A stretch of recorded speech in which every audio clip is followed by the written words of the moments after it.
was at GSMA. It's usually held in Barcelona, but for this year it was held in KL. This was like, I think, a couple of years back. So GSMA is where all the telcos in the world are invited to gather and then share knowledge, share the latest information and all that. So I was like honored to be invited to speak on AI ethics actually. No, this was digital ID ethics. Yeah, so that was like 2-3 years ago. At that time, I think Malaysia had just started talking about digital ID, and I was talking about the ethical side of digital ID. Very, very interesting. We can touch about it tomorrow. Okay, so this is me. I'm a mom of 3 boys. I started my career as a lawyer actually, so I was like general counsel and company secretary of various public listed companies. I started work in Petronas, and I was the construction lawyer for the Petronas Twin Towers, so that's how old I am. And so from there I went into other public listed companies. And in 2013 I was called back by Petronas to join them back to help them set up the corporate governance and international compliance unit under legal division. So that's where I started, because before, when I was doing like company secretary, I used to like to give public speaking on at conferences at MICG on the topic of corporate governance. So that was my forte. So I think some of my ex-colleagues at Petronas saw me speaking, and word got round, and I was invited to join Petronas to help them set up the corporate governance and international compliance. So in Petronas, the corporate governance and international compliance is wider. It covers anti-bribery and corruption, business ethics, data privacy, human rights, and also competition and sanctions. So it was tough. But I enjoyed myself. And then I was sort of headhunted to join Celcom. Celcom at that time just had a new German CEO who like had experience in Siemens, okay, and he really wanted to develop an ethical culture in Celcom. So I was brought into Celcom to set up actually the ethics and privacy unit. That was exciting because I was given like a free hand. Kerja dengan mak saya kan, like working with like Europeans, they tend to give you more of a free hand, and you know they sort of delegate and not really disturb you, but provide very high KPIs, very tough KPIs. So that was fun. And but I've always had like this burning desire to do my own thing, to do my own business before, you know, upon retirement lah. Once I reach a certain age. So that's what I'm doing right now. I do training, I do consultancy work, but also a lot of NGO work. As you can see, I mentioned here, I'm an EXCO member of Transparency International Malaysia. I'm also on the Ethics Standard Board of the Malaysian Institute of Accountants. So those are my sort of like hobby and networking also. I'm a certified deputy officer and I'm a certified information privacy manager as well. So there you got some information on me: hobbies, gardening, swimming. I started playing piano. I started like early in the year, so I can play like quite a few songs. Now I have a YouTube gardening, and also I'm on TikTok with my gardening channel. busy. Okay, so now it's time for you to speak. Okay, I've introduced myself. It's time for you to introduce yourself, and also what's the one thing on your bucket list that you dare not do? Okay, I will share mine first. I have always wanted to travel on my own, solo travel, but that is something that I dare not do. Like, to be honest, I don't even like to eat alone. I'm so bad. And when I remember like conducting a training about a couple years back, I shared this same thing. At that time, I said I wanted to do solo travel. Until today, I still haven't done my solo travel. The closest I've gotten to was going to Georgia on my own, and then being there alone a couple of days, but then joined by my cousins dekat sana. So I still haven't done it. By the way, my name is Eulis. It's pronounced Eulis. as in early morning. I'm half Indonesian lah. My father's from Indo, so my name is like that lah. So that's my thing on my bucket list that I dare not do. Anybody has done solo travel? Yeah, all the time. All the time? On holidays and all that? I just pack up my bags and go. Wow. Okay. But don't you feel like you have nobody to talk to kind of thing? For me, it's quite beneficial. I have time to think on my own. I have time to Right. enjoy the surroundings on my own. So I just don't have to share my time and space with anyone. It's me time and it's just me. And Okay. time is also managed by me. So Yeah. I'm feeling okay to go out. I can get up and move, or I can change my plans and stay back and sleep. Yeah, actually, yeah. And I don't have to eat when the other person have to eat. So Okay, interesting. Anybody else have done solo travel? No. Okay, so shall we start with the introduction?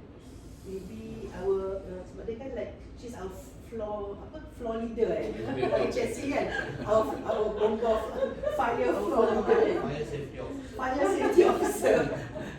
So maybe you can introduce yourself. I'm Fazila. In short, you can call me Azi. I'm from Tasha Digital. What was one thing I wanted to say? Cannot think of at the moment. Okay, then we'll pass and then you have time to think. Okay, next. Okay, I'm Marlena Othman. Marlena from Tasha Digital as well, same division with Azi. Then one thing that's in my bucket list that I dare not to do is actually any activities with regards to that with regards to height. Yeah, not really good in managing that, and always actually wish to dare enough travel alone. I have that in my bucket list as well, but I guess the security is not something that I'm comfortable with today. So especially for ladies like women, right? So, Yeah, I agree with that. Not just for ladies, even for men. I was walking in Bukit Bintang one day, 2018, and someone snatched my chain and ran away. Really? Safety is not safety for is- everyone. Thank you, Mariana. Yes. Alright, so next. Hi, Mami. Assalamualaikum. My name is Muhammad Reda bin Manis. Oh, Manis. nice. Manis. Manis Sweet. is sweet. So his father's name is My name. Sugar. My father's name is Manis. Okay. I am from Perhutanan Nasional Berhad. Yes. Okay, actually, I would have one activity in my mind. So actually, I really want to know about this is my new department. I'm the head and I'm the staff. The only one. I don't know how to do the compliance. No, I don't know what to do with the compliance. So I want to gain and know as much as compliance function. How the company. So this would be sort of like your bucket list. Yes, like bucket the list. thing that I you don't- want to do, but like that. I don't know how to do it because I'm alone. Yeah, hopefully actually I think this 2-day training will be a good eye opener because Yeah, we'll be I touching on hope, a lot of the issues. I hope all of you can share with me lah. Yeah, one thing like that when I was working like that, sometimes you feel that you're the only person in the world who's facing this problem. And then like you attend seminars and conferences and you have coffee or lunch and then you realize that everybody's having the same problem and you can share. So actually these kind of sessions are good to to gain knowledge. Actually the practical aspect of compliance that so sometimes you can't figure out. That's how I learned as well when I joined Petronas. I was company secretary, but I never did compliance. So I looked at what was the most ethical company in the world at that point. Maybe I can learn from them. And it was GE at that time. So GE had been the most ethical company in the world for like 10, 11 years in a row. So I approached them and I approached the compliance officer, and surprisingly they were so helpful. So they even had sessions with their HQ to teach me how to do bribery risk assessment. Can you imagine? These MNCs, they are actually very open to sharing. That's a wonderful thing that I didn't realize. So I become really good friends with the compliance officer actually, and they sort of held my hand as we went along the compliance journey. So there's no textbook really on this. So it's about like learning from others. So yeah, I wish you all the best in your journey. Okay. Okay, morning. Assalamualaikum. My name is Haziq Nazrin. You can call me Haziq. I'm from Maxim Textile Industry, Senai Johor. Senai Johor. Textile. So you're doing material for clothes. Fabric. Fabric. And then we sell our fabric to our buyer, like Walmart, PC. So macam besok ni raya dah bulan, besok awak dah sampel sikit. Kita punya floor safety kita nak tengok. He's travelling from Johor. Kau tak bawa lah sampel. Actually, I'm like Mr. Reda too. I'm working in compliance. So our factory, our company just set up the compliance. Right. So okay. Congratulations. So I come here to learn more about what compliance and the rules of compliance. So I hope you learn something, but you still have to answer the bucket list question. I give chance to. Actually, I like to do I really want to do bungee jumping. Bungee jumping, kan? Yeah. But I'm scared of. Yeah. I can't imagine. Like I like to take the kids to Frim where you have the canopy walk. And so I tried. And it's not very high. It's like just it's high lah. But even I'm then, also scared. I walked It's shaky, yeah. I took a few steps, and then I just froze and I couldn't move to the front. I couldn't reverse. So like I wanted to crawl back. I didn't know what to do. Oh my god! I don't know. That was terrible. So yeah, good luck to you. I hope you get to do it one of these days. Right. Rajiv. Hello everyone, good morning. Good morning. My name is Rajiv. I'm from India. I work with BASF, not BASF Petronas, but BASF Shell Services. Which is based out in Minarati, India, close by. So this is my 7th year in Malaysia, and I absolutely love the country. And that's more the reason why I prefer living in Malaysia than in India. Because I feel this is my home. And the people here are amazing. They're always warm and welcoming. So currently I'm managing HR quality assurance for India. So that's more the reason why I'm part of this training. To understand what we can do better and what are our blind spots which we are not seeing, and then learn from Eulis and every one of you here and see what more we can add on to our framework and keep supporting the businesses to ensure that we are always 100% compliant.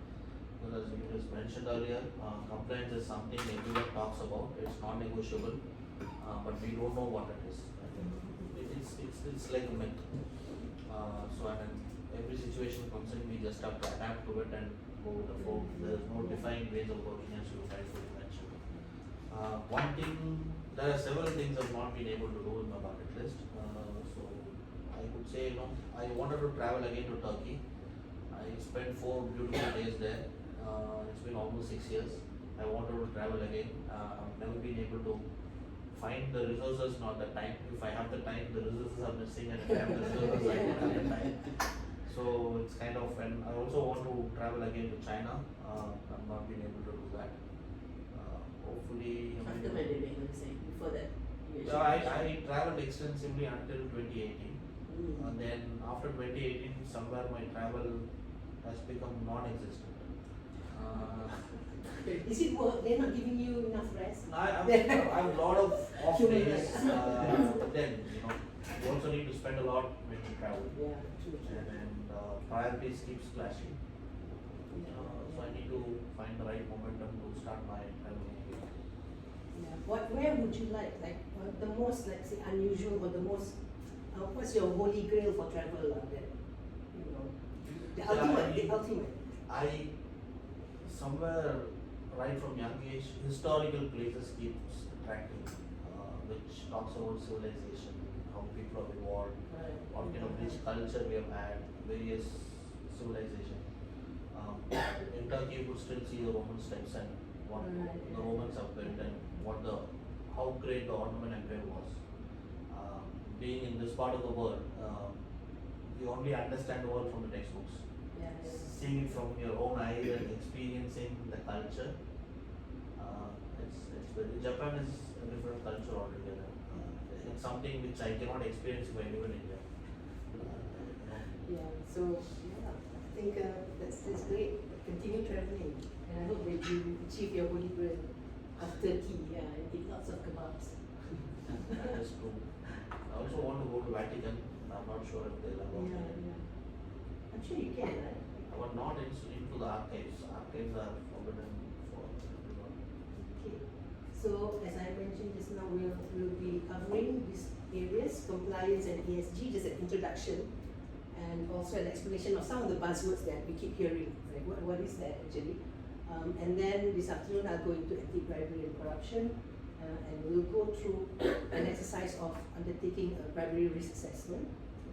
And then tomorrow we'll touch on data privacy and human rights, and then we'll go into the compliance bits, like talking about preventing, how to prevent, how to detect, how to respond to non-compliance, and I'll have like an in-depth look at whistleblowing, because I believe that whistleblowing is the foundation of a good compliance framework or program.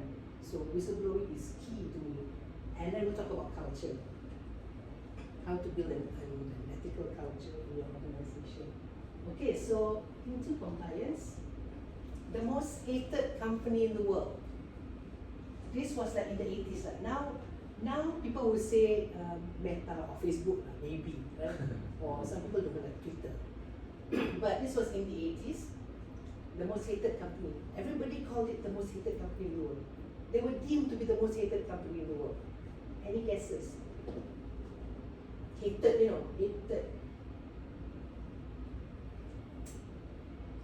I'll give a hint. Some of you probably ate or drank some of their products for breakfast today. Kellogg's. Is it Nestle? Yes, Nestle. very good. Nestle. Surprising, right? Surprising. Why Nestle? Because like, Oreo. I think many of us grew up with Nestle. Milo. We all grew up with their milk, with their Milo. What else? Exactly. Right? Then we use Kit Kat, take a break, have a Kit Kat, and of course, milk, right? Milk, formula milk. We always felt that Nestle was a wholesome brand. So why did they get this reputation as the most hated company in the world? Strange, right? So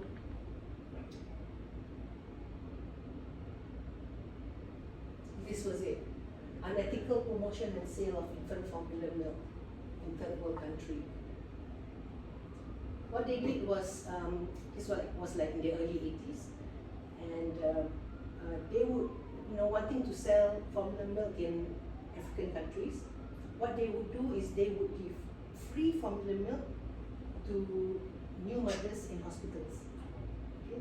Then they will tell them that this formula milk is better than your milk, than mother's milk, because this formula milk has all the nutrients required by the baby, whereas like for the mother, if you're not eating well, you don't have a healthy diet, then your milk is going to be poor quality.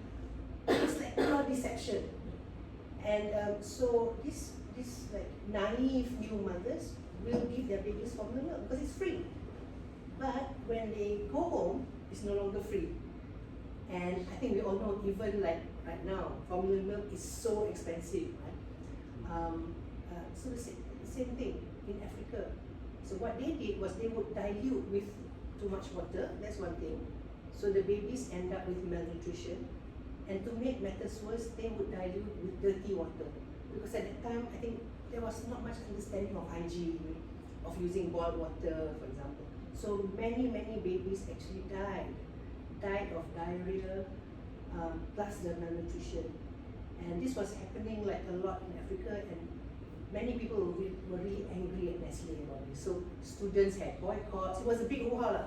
So students, people called for boycott of Nestle products because of this. So this is like a sample poster from those days. Boycott Nestle for unethical promotion and sale of infant formula in the third world. Genocide for profit. Literally genocide for profit. So that's why they were dubbed the most hated company in the world. And this is still happening now. When we have our Kit Kat, right? When we eat our Kit Kat, remember this kid?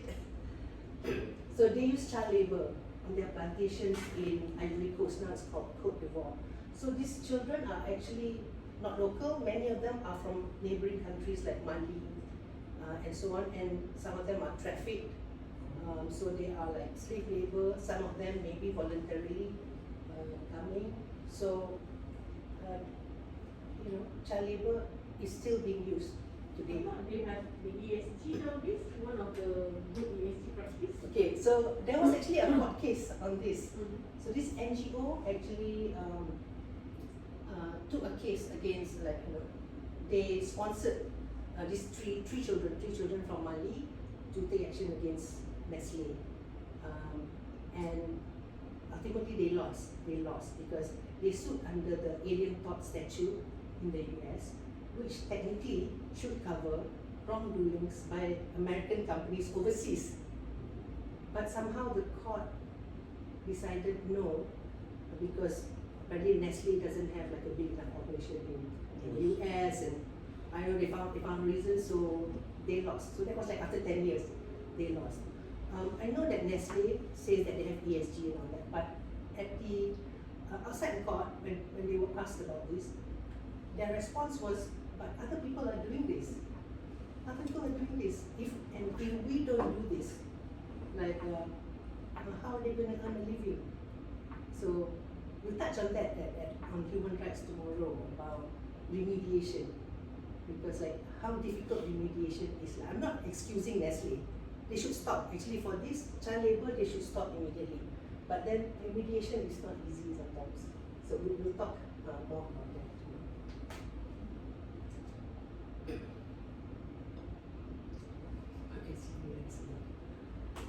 Okay, this is another case. I think you probably would have heard Apple and Foxconn. This was quite a while ago, 2010.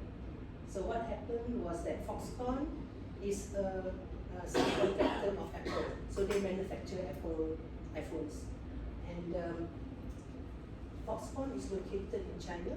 So what they do is they bring in workers from remote areas of China to come and live in their factory. You live there, you work there. Okay? And the conditions were so terrible that 14 of their workers committed suicide. And 150 threatened mass suicide later on, 2 years later, because nothing was done to change. So there was a big hoo-ha, and people wanted to boycott iPhone, and it's still happening now. So people are still not satisfied with the actual conditions, working conditions of these people. So yeah, that's an example where what your subcontractor does can impact you or your supply chain. This is Petronas, it's closer to home. So I was in Petronas when we had to deal with this issue. The handsome George Clooney is a great supporter of South Sudan. Okay, him and Amal Clooney. So they have highlighted a lot of issues that were happening in South Sudan. So what happened was there was this allegation that Petronas operations in South Sudan caused contamination to the water supply in the surrounding areas. And they actually published a book.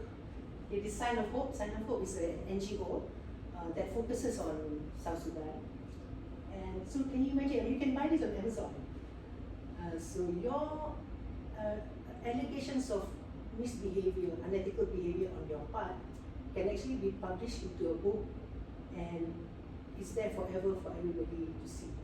So can you imagine the struggle for Petronas to try and counter, and present their point of view?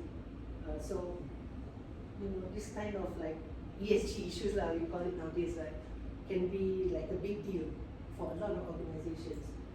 Because when this story comes out, it might be Petras might have difficulty in getting loans, for example, basic things like that, because it's already on record. So it's going to cause issues. But this one is pure allegation, right? I don't know if I'm allowed to comment. No, okay, the story is that, because I went to South Sudan. I actually went to South Sudan. South Sudan is a country at war, okay? And it's a tribal war between the Dinka and the Nuer. And so during the rainy season, they stopped because like rainy season is make love not war, okay? So we went during the rainy season. I have no idea how I could have been so brave to go there.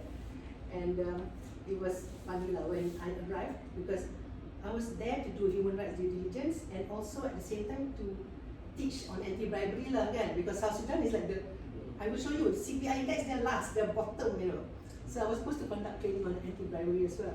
But when I arrived at the airport, I got the shock of my life. I imagined that Juba airport, being an international airport, would be, I don't know, maybe like Kota Baru airport or something like that. But it wasn't. When we arrived, it was like a cow shed. Like a cow shed. It's just like a room, and then there's no window, it's just like a hole at the top, so that maybe some ventilation. And then there's like the thing where you get your luggage, and it was just full of soldiers. So South Sudanese are the tallest people in the world. So they are on average like 6'5", 6'6", like these are scary people. And I remember thinking, can I bribe someone so I can get out of here? Either like I want to go back to Malaysia or get me out of the airport, can I bribe someone? So anyway, the local staff helped to clear our, I don't know what he did but helped to clear the passport. And I still don't want to know, I like, I just want to get out of here. So he helped to clear the passport and all that, and so we were off. So sorry, stories lah. So at the airport, so they picked us up in the four-wheel drive. So from the airport, like we were going to town, and it looked nice, like a nice highway, not highway but like a 2-lane. So nice road, tarred road, and then then you see the savannah, because it is beautiful. It's beautiful, it's like savannah with the grasses and all. You should go to South Sudan if you can. And the huts that there, and beautiful. And then we passed the presidential palace. So I was like, wow, so nice, like such a big building and beautiful. So I was thinking, okay maybe the airport was misleading because it looks nice. But immediately after the presidential palace, no more tarmac road. The road ended after the palace. So after that, it was just like red soil, like just red soil, muddy roads like that. And then we went in, and then you see the poor. Then you see people, children playing on the roadside, no clothes, no slipper, no nothing. We went past like the market, and there was no produce. It was just like rotten fruits, rotten vegetables, and then you get a feel for it. And I remember thinking at that time, oh my God, this is what it looks like if your government is so corrupt and doesn't take care of the people. So actually at that time, I really felt, I'm going to go back and do this. I'm going to go back and start teaching about anti-bribery. I really felt that way because, hey, we can be there, It doesn't take long for us to be just like them. So poor, okay, they have this issue with guinea worms because children don't wear slipper. So these guinea worms will go through into your soles, get into your body, but in your body they grow very big. And once they are already full, they want to come out. So they will pierce through your skin. So children would, you can Google on YouTube. Children will be screaming in pain because it's trying to come out. So I told the guy that, hey, next time, if people from Petronas, when you come, just bring a suitcase of slippers. Can you? It's so cheap here, right? Like, all they need are slippers to protect them from this terrible guinea worm. And we went to the Suhakam, the Human Rights Commission. We spoke to a lot of people, to lawyers. We met a lot of people because it was tomorrow I'll talk about human rights due diligence, right? So you need to meet people and all that. and there was stuff that had been killed because it's like Seal the singer, he has markings, right, like that, so it's very easy to know who is the other side. And this is genocide. They will just kill. So that half of the population are actually living in UNHCR, United Nations Human Rights punya camps, and that's where they get food. There is no food because they are at war, so they rely on food drops. It's just so terrible. There is no economy, there is nothing. They rely on food drops. Can you imagine the population relying on food drops? And so anyway, the story here, what happened was, because these people are uneducated, Petronas left actually because of the war. So left the factory, the plant, abandoned the plant. And so of course there are wastewater and whatnot. And the community has been told that you cannot use wastewater, but they did. Because when you're desperate for water, so they did. And this caused sickness, all of that. So that's where, so it's half true, it's true, but then our position at that point was, we need to remedy this. Okay, maybe it's not our fault. It's not our fault because we were forced to leave, but because we went there and we built it there, we have the obligation to remedy it. So when I left Petronas, we were in the process of remedying the situation, right? What can we do to depend? But it's very difficult because the country is still not stable. So yeah, so that was the story behind this movement. But still, like the people, PR, corporate form, to manage this thing. Petronas was forced to, the condition was unstable. It was not safe anymore to conduct business. And company leaves, then how can the company be held accountable? It should be the government which should be held accountable. Yeah, But in India, when Dow Chemicals many years ago, you might have heard about the Bhopal incident. The gas. That's right. The dog, it was known, the CEO knew it, and he was arrested in India. And then there was pressure from the Americans and the Indian governments let him fly out of India. Oh really? He was arrested. He was arrested in India. Yeah. Anderson or someone, his name was Anderson or something. This was also in the early 80s. And then pressure was from the Americans, and the Indian government allowed him to fly away in his own private jet. So millions of people died, and the impact of poisonous gas spreading, it was there for the next 4 generations. Babies being born with deformity, babies born with cancer. So Indian government should be held accountable, but here holding Petronas accountable is, as you rightfully said, half true. Yeah. Because it's like, actually South Sudan is a rich country. At that time, Petronas overseas revenue, 30% came from South Sudan. Can you imagine how big, how rich that country is? Actually, when I spoke to people there, the ministers and so on, they all have houses outside the country now. Yeah, all the riches, they take away all the riches and it's outside. And at the end of the day, I figured out that it's not a tribal war. It's like war to be president. And it just so happens that Rick Macha, the VP, I think he's nowhere, and then the president is Dinka. So they perpetuated the tribal war. But it's a fight for power, because whoever has power, oh my God, like how rich you're gonna be. So this, I think you watched the movie also about the oil spill, so impact to ecosystem. BP agreed to pay 20.8 billion. The number is like mind-boggling. But for a big company like BP, they can afford it. The cleanup cost was like 65 billion US dollar. Crazy, right? Facebook is a more recent dated company. So I think you all know about this story, right? Cambridge Analytica misusing our information on Facebook for political advantage. So this was like a big hoo-ha at that time, right? So Mark Zuckerberg was called by the US Senate, and also all the country in the world. Everybody was angry with them. And of course it impacted their stock price at that Probably that's why they changed their name to Meta, I don't know. So there's this issue about too big to fail.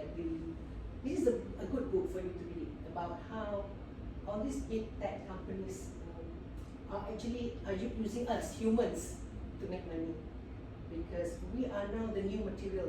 If like in those days it used to be palm oil, rubber, or even oil and gas. Now we are the resource. We are the ultimate resource, and they are making big bucks. And this is an example of anti-bribery when it becomes corporate liability.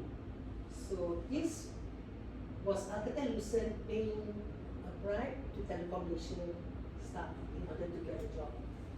And so they were investigated under the US FCPA law, because in the US, they have a law which says that if you bribe a foreign official, then the company can be liable. So not just the individual, but the company itself.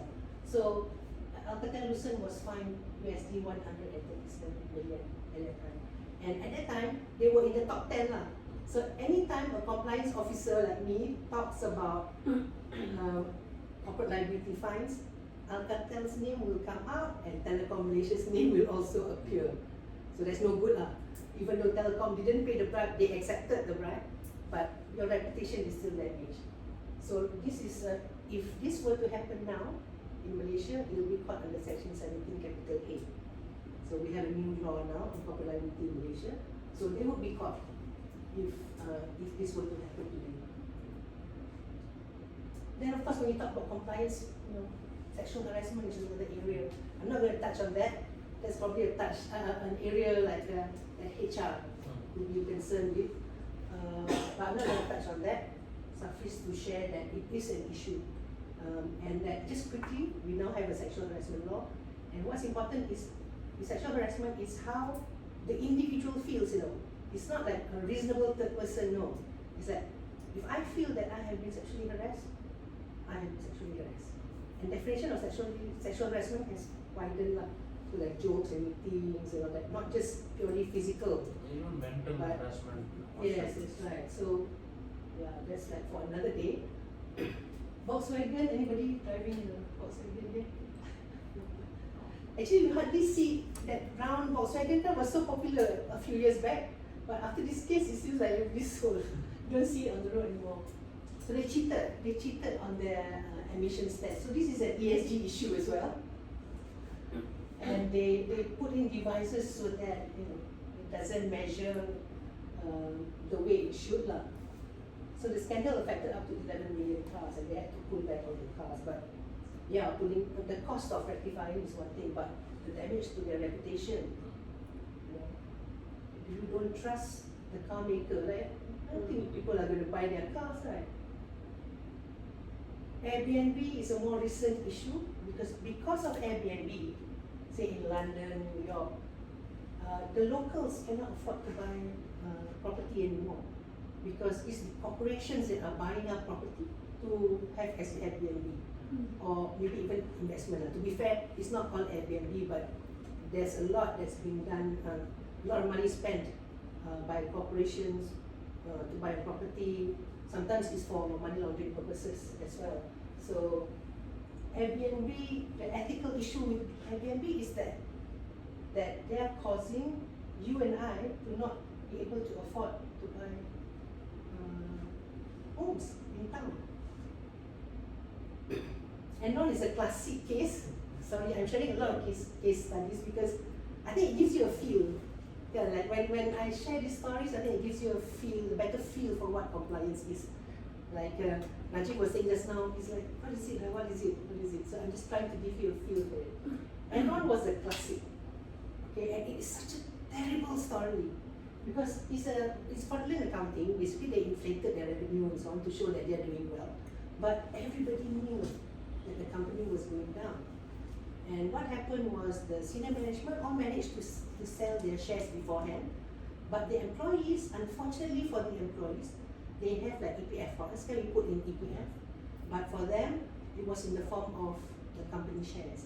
So when the company was at number 7 on Fortune 500, they had a lot of millionaire employees. But when the company went bankrupt, you lose your job, you lose your future as well, because all your retirement savings also went down the drain. And yet the bosses, the board of directors, like got away with it. I mean, like in terms of like not losing money lah. So this was really terrible. And because of Enron, people like me, company secretary in Malaysia, were affected. Because after Enron, we had the Oxley,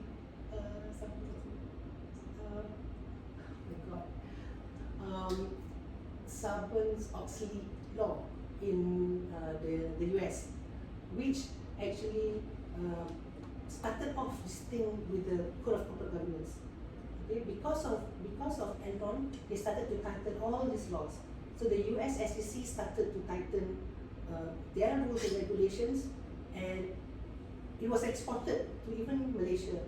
So then we started to have Code of Corporate Governance, we started to have risk management, we started to have all these things because of this Sarbanes-Oxley Act. This is quite recent, we're talking about crypto and so on. And this FTX is a crypto exchange. It's like a bursa, but it's for crypto. And this platform collapsed. And when we talk about losses, they're talking like billions and billions and billions being lost. So like cryptocurrency, Bitcoin, all these sexy new tech terms, right?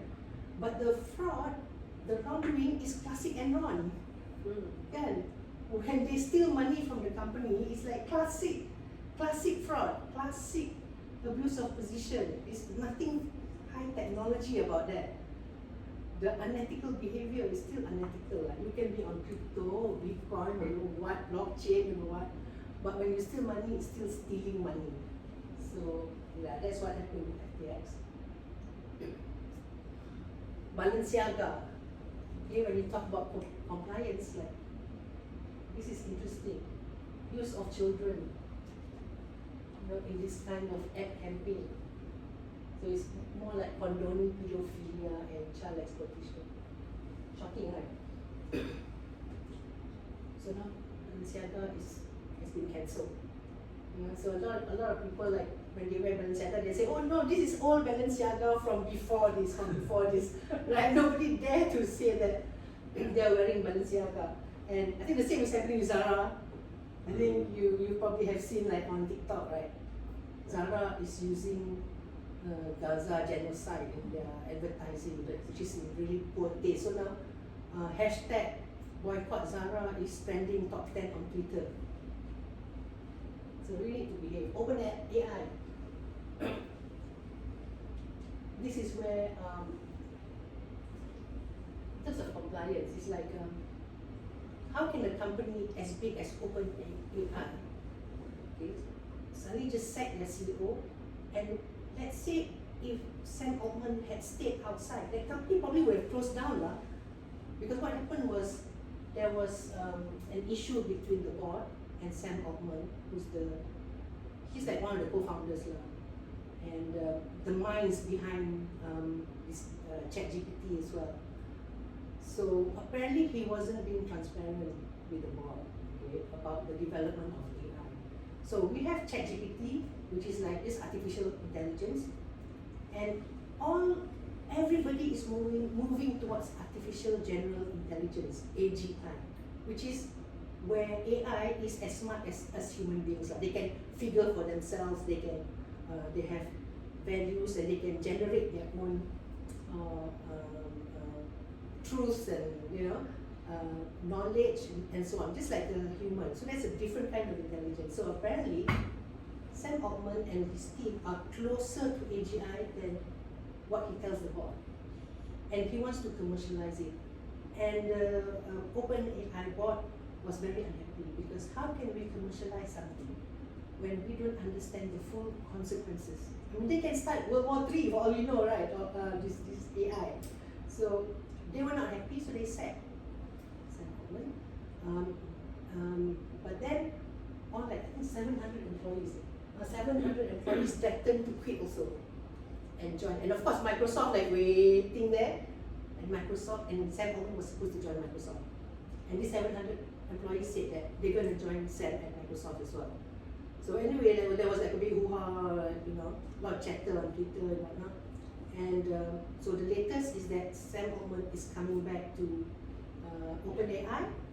The board has been replaced, and so yeah, so now he's back at OpenAI, and you wonder what's next lah. What's next? You just hope that does he have the ethics around in moving forward? Like how is he moving forward with this, or is it going to be greed going to take over? And you know, ChatGPT is huge, right? It's billions of dollar company right now. So is greed really going to take over OpenAI? Okay, penat dah. 10 o'clock. Okay, so I will just touch the impact, just to wrap up from what you've seen just now. Right? So all this unethical behavior leads to fines and penalties, financial loss, as we saw on Enron just now, reputational damage, cost curriculum, right? Diverts attention from business. This is important, you know, because when you have a non-compliance in your organization, everybody will drop whatever they're doing and discuss about this compliance issue. Like I mentioned Perkeso, right? Allegation of data breach. Okay, when that happens, everybody will be in the crisis management room, like legal, accounting, whoever, like everybody will be in that room, and you won't be able to do any other work. So you will lose focus on business. And then what? The PDP will come in, interview, MACC will come in and interview. Everybody will want to investigate, and it takes time.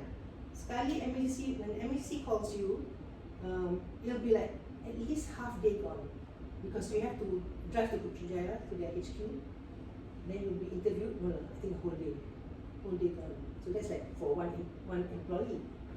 But it'll be like, you know, like how many, 20 of your, usually it's the key people that's going to be interrogated by MACC. And then after that, Bukit Aman, then it's just never ending. And then you have to appoint lawyers to defend, you have to appoint forensics, for example, like in the case of Soxro also, they have to do forensics investigation. You think they have in-house capability to do that? No. It's going to be one of these big guys one of these big American guys who are going to come in and do it. So that's like super costly. And it's just hell. I'm not talking from experience, or maybe I am talking from experience. And cost of investigation, I mentioned this now, right? All these consultants that you need to bring in, okay? And of course it will affect recruitment of talent, because young people nowadays, Gen Z, millennials, they want to work for companies that are clean, that are good. Like even their shopping behavior, like now boycott Zara, boycott Shein, they don't buy Shein. These are like fast fashion, so young people are very particular, so it's going to impact. Okay, this is like in Malay. Let's see if I can play this. Oh, did you want to?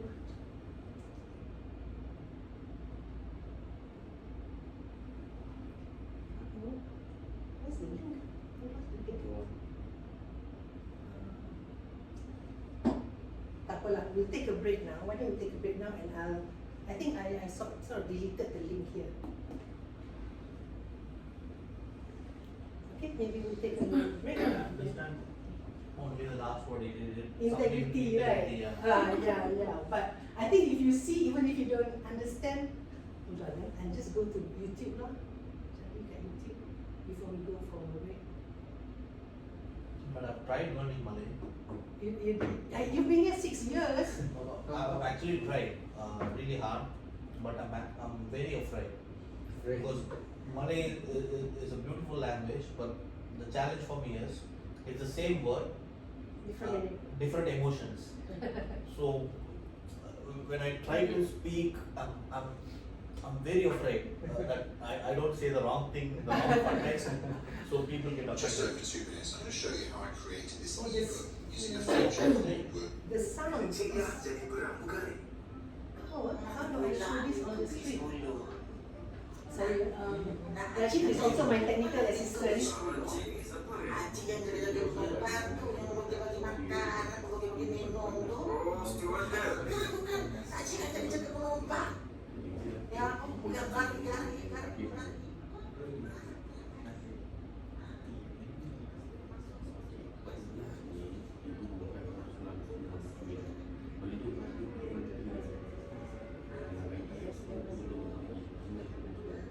Beras tu.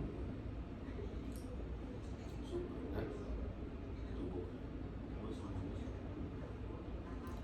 Ini tubuh beras. Tahu semua bulan. We just copy you can put the website. There should be a way. Ini semua. So dia penuh. Dia nanti pun akan begitu. Okay, why don't we have a coffee break and then I'll try and figure this out. Sorry about that. I didn't realize the link is. Okay, we're ready for coffee break. Okay. Can. Outside. They're ready. Okay, let's come, let's go.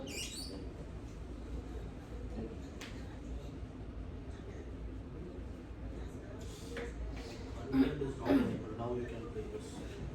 Okay, we come back. We'll play after. Okay. You should be able to play it now.